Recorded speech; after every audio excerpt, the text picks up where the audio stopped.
Olá a todos, bem-vindos a mais uma conversa da Look Mag. Hoje tenho o enorme prazer de receber Daniel Moilanen, que é o baterista dos Katatonia.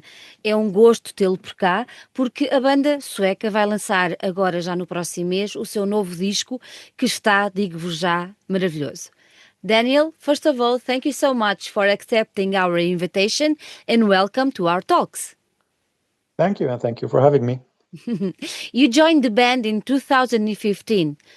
What was your experience been like being a member of Katatonia? It's been very rewarding. It's been so much fun traveling the world with the guys and creating what I think is very, very good music, and also experiencing my own personal and musical growth throughout these 10 years with people I really wanted to spend them with. So Were it's you been a good 10 years. were you a fan before? I've been a fan of Katatonia since the first album when I bought it in 1994. Wow, it was kind of dream come true. Well, yeah, of course. Tell me one thing: drums are an important part of the band sound. Was it easy to you to adapt to the sound of Katatonia drum? I mean, yes and no. When I joined, I pretty much had free reign over what my role was, because obviously I'm a very capable drummer. I'm good. I'm good at playing drums. Let's just You say are very good. Come on. thank you. So technically, it was most about learning the back catalog, because there's so much music being released from the Yeah, band. yeah. So just going through that and learning the different styles the band has gone through, picking up the small details that Daniel did throughout all his different albums with the band. But also, I didn't join the band to replace him. Of course. I didn't join the band to do his job. I joined the band to take over where he left off. So I was pretty free in bringing my own musicality and my own style into the band, and I think that was also because it fits well into the musical concept of Katatonia. Yeah. I'm a typical Katatonia drummer, you could say. I have an approach that fits the musical style and styles of Katatonia. So I felt some pressure. Obviously, Daniel was a very beloved drummer. The band has released so much music and have a huge fan base over the world, all around the world. But also, I felt like I was welcomed with open arms, both by the band and by the fans. So I felt both happy and very secure in my role. You had the same name, so it was much easier. Oh Just yeah. kidding. Just kidding. Just kidding. You participated in 2016. It was the first album of Katatonia, The Fall of Arts, with you. But then with City Burials and Skyward of Stars, and now in Nightmares, you also contribute, of course. The album will be released on June 16. But I would like to ask you, almost 10 years after you entered the band and 4 albums recorded, how do you analyze the evolutions of Katatonia's sound? I mean, as I've seen Katatonia throughout the years, Yeah, and obviously being in the band helps me see things a bit differently. of course. I First of all, I do not see Katatonia as being a metal band. I've never seen Katatonia as being a metal band. I've always seen Katatonia as having been a type of dark rock band. The first era of Katatonia was a dark rock band with black metal and doom metal influences. Yeah, of course. The second era was Katatonia being a dark rock band with gothic and alternative influences. And today, I guess we are a dark rock band with progressive influences, if you want to call it that. Absolutely. So the evolution has been pretty natural in my eyes. The band has always picked up on where it was and done something different with it. We've never abruptly changed genres. We've just moved from one to another, if you can call them Yeah. genre shifting. Yeah. But from when I started, Fall of Hearts being maybe the most progressive album Katatonia has ever made. Mm-hmm. But that was an evolution from Dead and Kings, which was at that point the most progressive album. And City Burials was then progressing in a different way because we started using more and more electronics.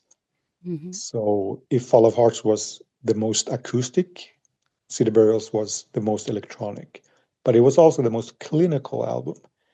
And Skyward to Stars was a reaction to that Mm-hmm. because we wanted to play rock, we wanted to play live, we wanted to play in clubs with sticky floors, we wanted to play summer festivals, so the album sounds like that. Yeah. Yeah. And having done that, and also having gone through the changes that Katatonia went through since Skyward of Stars, Nightmares, the new album, is Mm-hmm. a reaction to that. So for me, it's sound-wise, it sounds more like the modern Katatonia of today. It has the electronics, it has the progressive thingies, it has the typical Katatonia sound. Yeah. But for me, it's more introspective and introvert. It's the darkest album we've ever done, both musically and lyrically, I think. So, and that's a reaction to Sky Void, which was very almost a hopeful album. Yeah. It was. And Nightmares is really not a hopeful album. The title, it's a very interesting one because all the title is a big one. Uh, it calls nightmares as extensions of the waking state. How did this title come about? I mean, we're all happy guys. We're getting older. We have our lives, we have families, we have our homes. We have things going for us. It's pretty good out there. It's fine.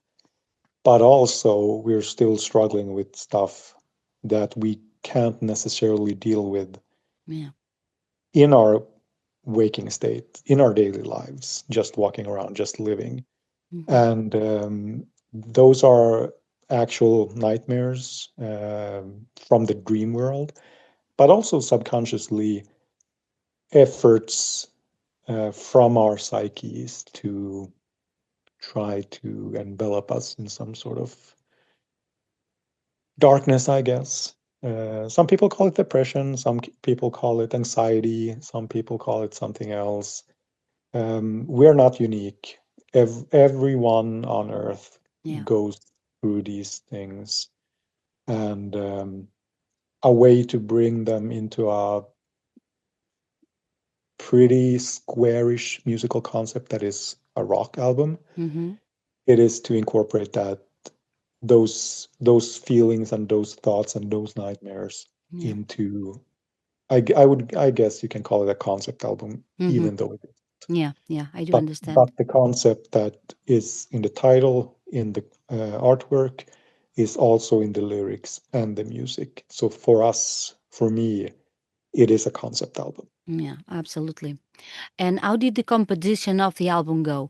Because when you began to compose the album in 2023, I suppose, did you knew that there were new musicians arriving? Did you thought you had to do something different for those two guitar players that would come about in the near future to the band? No, I mean, No. Jonas is constantly writing. He Yeah, wrote yeah, Skyward absolutely. Stars and he wrote Nightmares. So he's constantly writing. As soon as one album is done and he can put that behind him, he starts writing. And as soon as something comes together, he starts feeling that, okay, I might have something, I might have a theme going, might have an idea. Then he starts focusing that on this will probably be the next Katatonia album. And when he decides that, that's where his work goes. So when he started writing for this album, I mean, there's a part in one of the songs, I won't say which part, I won't say which song, that goes back to the demo days of Fall of Hearts. So the first time I heard it was over 10 years ago. Wow. There's one song, the Swedish one, Efter Solen, Yeah. which was co-written with Joakim Karlsson from the Swedish black metal band Kraft. This is the first song they ever collaborated on, and that's also 10 years back. So it's not only new ideas, but it's a new place in time for these ideas. So when he started writing for this album, he had no idea, we had no idea of there being any lineup changes. Okay. But when we started realizing that this is likely the way it's gonna go, I assume, I don't know, but I assume that he steered his writing in some ways to give everyone room to adapt to new Absolutely. people. Absolutely. With the So end with yes and no, I yeah, guess. Yes. yes, I know. With the entry of Nico and Sebastian, the two guitar players, do you think after the entry and the album was, I don't know, composed, all the lyrics done and the music, do you think they had some influence on the final sound of the album, or they didn't? Oh, absolutely. I think they did. Absolutely, yeah. We have played with Nico before. He joined us. He replaced Anders on the Skyward of Stars European tour Yes, back yes, in I do remember. 2022. Yeah. So we already knew how it was playing with him. So knowing that he was about to enter the band made everything feel more exciting, obviously. And then when we decided on having Sebastian in the band, they're both very, very good guitar players, very good musicians, but they're also very, very different. Um, Nico is in his 50s. He's been in the industry for decades. He Yeah. knows the same people that we do. He has been in the business. He's been playing guitar, heavy metal guitar, death metal guitar. He knows his stuff, and he's bringing that into Katatonia. Sebastian is much younger, and he's grown up listening to all the progressive rock and metal bands from the modern days. So he's bringing that type of guitar playing into it. And that's a type of collaboration between styles that we've never had. So that makes it very exciting to work with them. And Jonas, knowing that, must have made an impact when he wrote as well. Both of the guitar players, both Nico and Sebastian, are playing on the album. That has not been the case for a while, because when we had Roger in the band, he played all of the guitars on Skyward of Stars. He played all of the guitars on City Burials because it was just easier that way. But having both Nico and Sebastian play on the album makes it feel much more alive. And I can hear it. I don't know if it's actually audible, but Yeah. I can hear that we're a band on this album, not just five musicians doing their part. Now we can feel that Which is you are which all is together. interesting. Which is interesting Yeah. because we don't rehearse before recording. Ah, So we've never played the new songs before we start uh, rehearsing them for live, and wow. that's after the album is finished. But I think it's still sounds like we're playing together, which Yes, is it very does. interesting. Yes, it does. And we have to say, because we have a lot of fans of Untombed, so we have to say that Nichols come from Untombed, from the great and the only ones Untombed. Oh yeah, okay. Yeah, yeah, it's important to say that because he's a It is. very, very good guitar player. We've seen him live with you and with Untombed, and he's really, really great. He is. We already spoke about the different styles and influences, but when we hear through the album, we can feel different musical paths. We already spoke about that, but do you think this was a conscious choice on the band or on Jonas? Do you think he wanted to make it like a resume, like like kind of follow up of everything that the band that play on the last albums? I don't know if it's conscious Mm-hmm. really, Yeah. but I think, and this is gonna sound conceited and pretentious, but I think what influences us most when working on Katatonia music, all of us when we're working with Katatonia, I think what influences us the most is Katatonia. Yeah. We're not listening to different styles and genres of music and working to incorporate them into what we're doing. It's not like Jonas is writing an album and then deciding, oh, this album will need a track that sounds like this. I need to start writing that. It's very, it's a very natural thing, but we work with Katatonia so much that at times it feels like that's the only music we're listening to as well. Because my playing in Katatonia is my drum playing is obviously influenced by loads of drummers and Yeah. from loads of eras and loads of genres. But my drum playing in Katatonia is influenced by my drum playing in Katatonia. So I think when Jonas writes and he writes for Katatonia, that's what he does Yeah. because that's the kind of music he writes. And if he would ever release a solo album, odds are that we would be sitting listening to this solo album thinking he could have released this under a Katatonia name Yeah. because it sounds like him. It Of doesn't course. necessarily sound like our genre, but it sounds like the songs he writes. Mm-hmm. So we have very different styles on the album. We have Yeah. a song like Thrice, which is very aggressive. We have a song like Departure Trails, which almost sounds like it could be on The Fall of Hearts. Mm-hmm. And we have Efter Solen, which is a completely electronic track. And we have everything in between. And everything sounds like Katatonia. Yeah, absolutely, absolutely. Daniel, your drums were recorded in a renovated church in rural Sweden and owned by Torstjerna. I don't know how to say it exactly, but Torstjerna, I think I could say like this. While the other instruments were recorded in Stockholm, why did you choose this option to record the drums in a church, and what did this space, this church, bring to your song, to your kind of playing in this album? Well, the choice to do it in a church, I don't exactly know the logistics of it. We talked about doing it in a couple of different studios, Mm-hmm, mm-hmm. but the location of it and the owner, Tore Stjärna, I couldn't say that. um, it's, I mean, it has a vibe. Tore has worked with all of the big names in black Big metal. name, exactly. And you, I don't know if it's just in my head, but you feel the vibes Yeah, in the yeah, studio, yeah. and I like those vibes. I grew up with early to mid 90s black metal in Sweden, and it's a different vibe.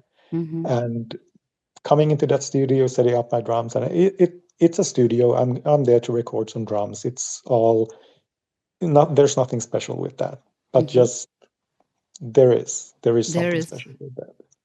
And obviously, technically, the room sounds great. It's technically a very good studio, very nice space. The location is wonderful. It's in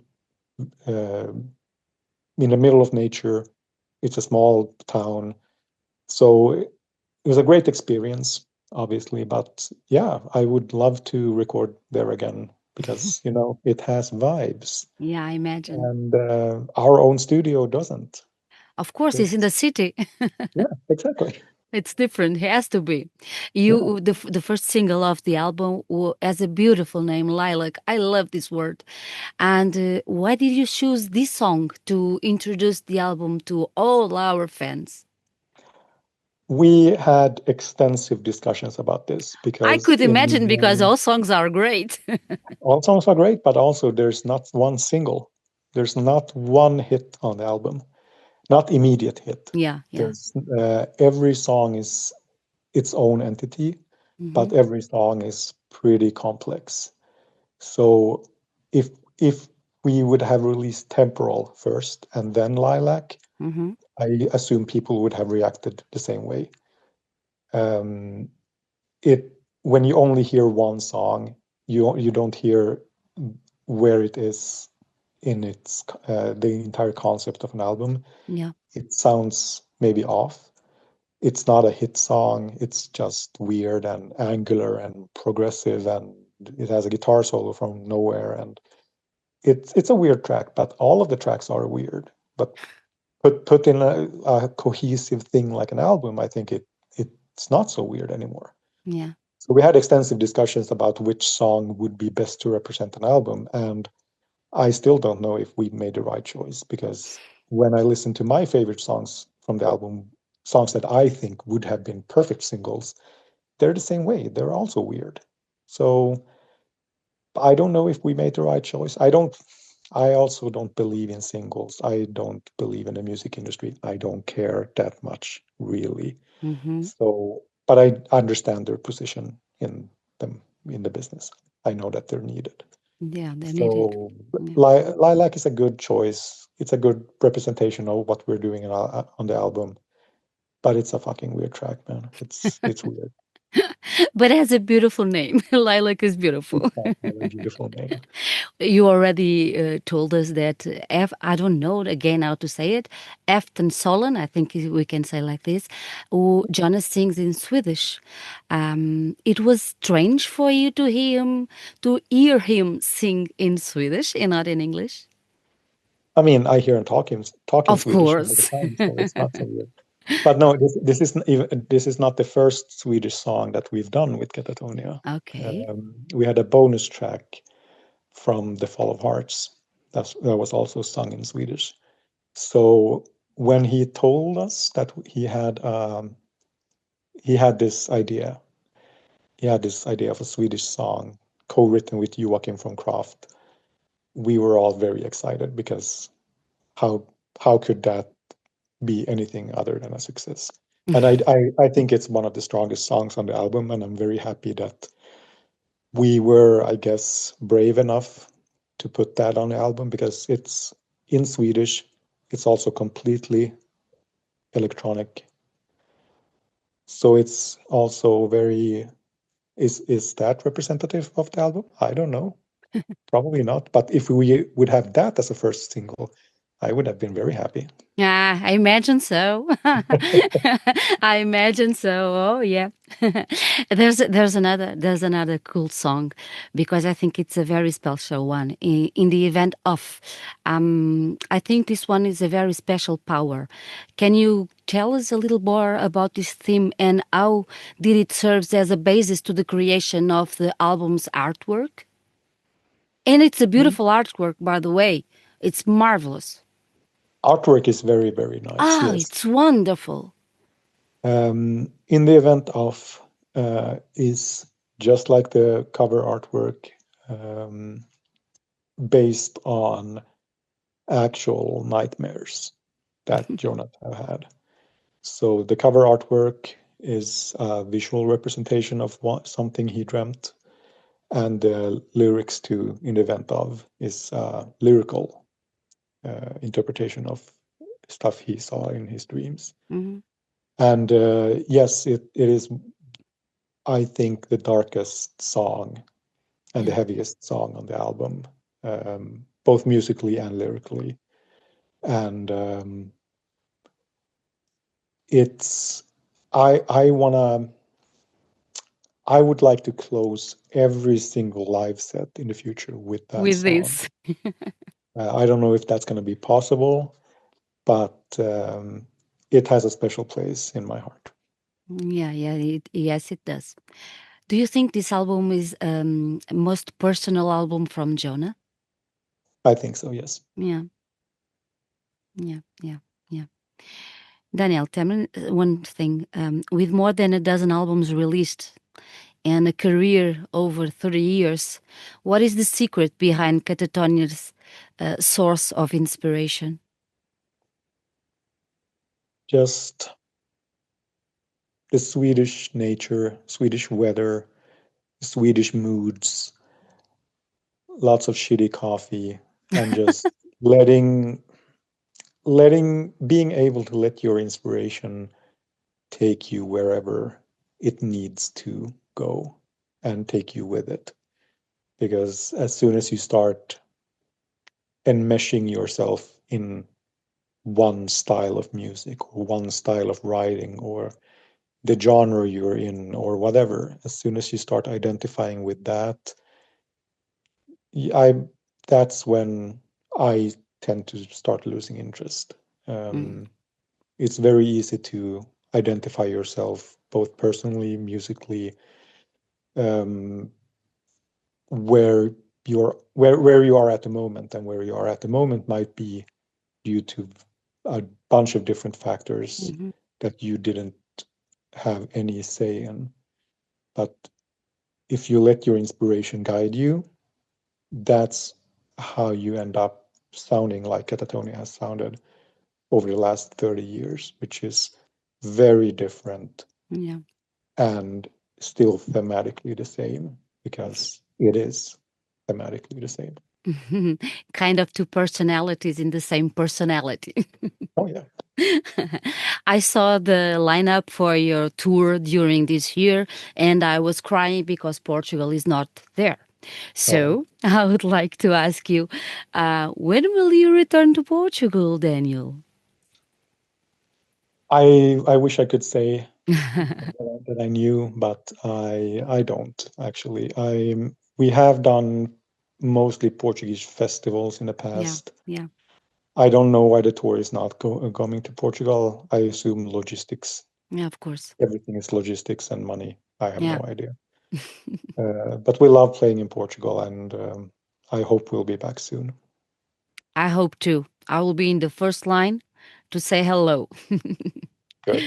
Daniel, thank you so much for being here, and a huge congratulations on the new album. It's absolutely fabulous. Thank you so much. Thank you very much. Thank you. Bye bye.